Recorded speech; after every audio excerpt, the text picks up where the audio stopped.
What's up, everyone? Welcome to Power Play with CJ. I want to focus in on the San Jose Sharks signing Joe Thornton and Patrick Marleau to pretty much identical 3-year extensions. Marleau will pay him $6.66 million a year, the mark of the beast, and Thornton's will pay him $6.75 million a year.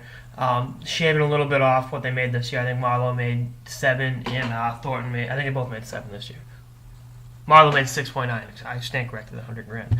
It's big money, but I think it ensures that they both retire with the San Jose Sharks.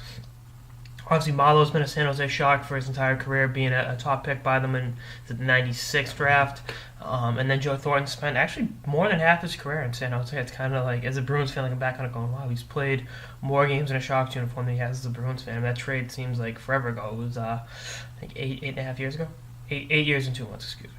And, I think, again, those guys are still producing. Marleau's got 21 goals. Thornton's leading the league in assists with 47. And they're still integral parts of the Sharks' success. Success meaning regular season success. I mean, the run and punchline has always been, San Jose not delivering in the playoffs, but their productivity in the playoffs hasn't been that bad. Thornton, when he was with Boston, took a lot of shit, especially that series against Montreal. He was playing through bruised ribs, and he really shouldn't have been out there. So, you know what? I kind of give him a pass on it. A lot of Bruins fans don't, but that was his last playoff series with the Bruins. And since coming to San Jose, he's been a pretty good playoff player. Again, they haven't made the finals yet, but it's safe to call California the new state of hockey. I mean, there are 3 teams out there, including they're one of them that have legitimate shots at the Western Conference title. So that's something that is definitely worth sticking around for.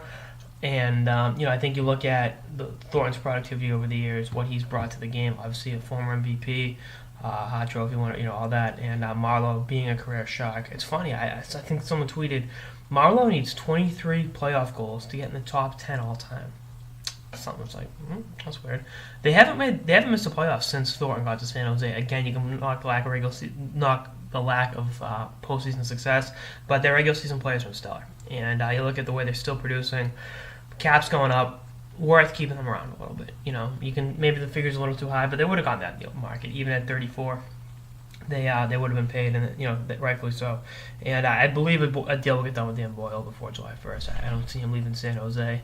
It's funny. I think he's actually the highest scoring defenseman in the history of both the San Jose Sharks and Tampa Bay Lightning. Now I understand both teams are relatively are pretty much aren't new. I mean, they're both 20, 25 years old, but it's still pretty cool.